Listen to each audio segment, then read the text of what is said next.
Narrative of the life of Frederick Douglass, an American slave. Now, what a lot of people forget, because, of course, the very well-earned and notorious reputation of this work is as a slave narrative. But it is coincidentally, but then again perhaps not so coincidentally, situated within the Romantic period. And it does feature some romantic characteristics. Slave narratives are actually surprisingly, the slave narrative is in fact a surprisingly romantic genre, which we will soon see. Now, Frederick Douglass himself, notice the question mark by his birth year, and that, of course, is due to being born a slave. Both his exact date of birth and the identity of his biological father were unknown even to him, a sadly typical phenomenon with those born into slavery. But his full birth name, Frederick Augustus Washington Bailey.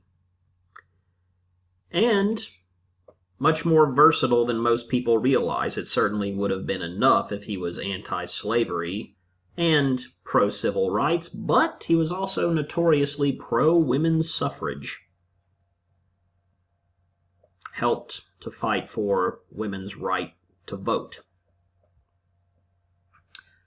Now, the romantic characteristics demonstrated by Douglass's slave narrative, the importance of the impressions of poor marginal figures, again, that unfortunate term, the noble savage, but yeah, it really doesn't get more poor and marginal than a slave. A slave in the 19th century.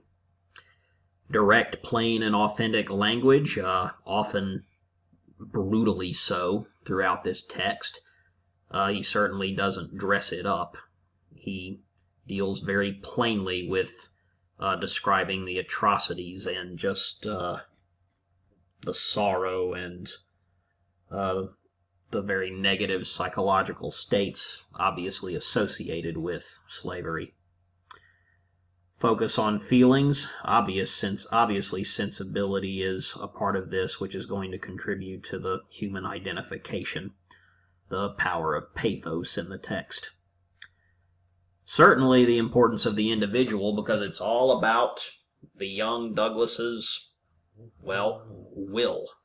He wills himself out of this situation in order to finally decide to escape.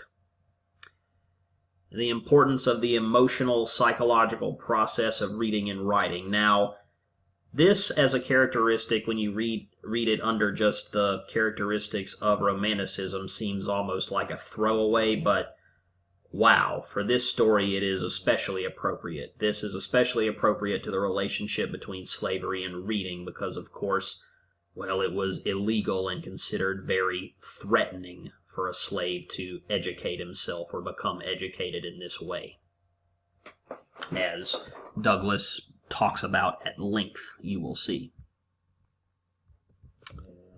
Don't need that. Notice how the importance of the individual is, though not egotistically so, the focus of Douglass's narrative. It is meant to give hope and motivation through example, his own example. It's inextricably linked with the focus, the importance on the individual is the importance of the emotional, psychological, and process of reading and writing, which provides the chief means by which the author fully realizes his own individuality and one of the chief tools of dehumanizing manipulation within the system of slavery. Keep them, of course, dumb and docile in order to break their will and morale and keep them obedient and servile.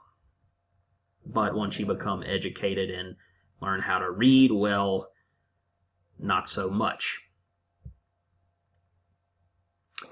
Notice also how Douglass focuses on the completeness of slavery's power to corrupt the individual's sense of feeling and humanity, not only for the slave, but the slaveholders and overseers as well.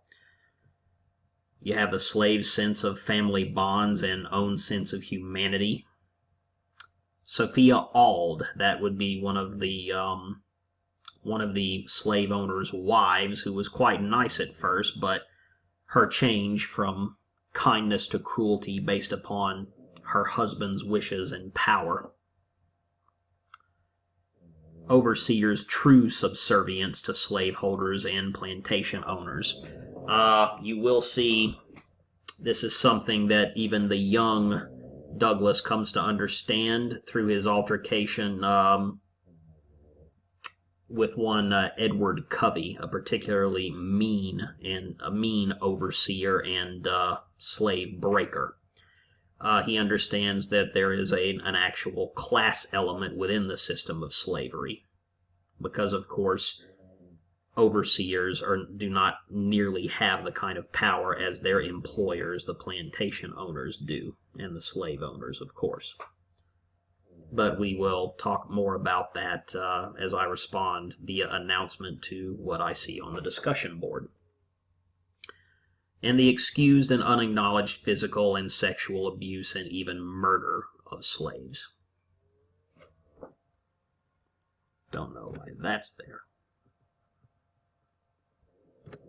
Okay. Moving on. Oh, that's it.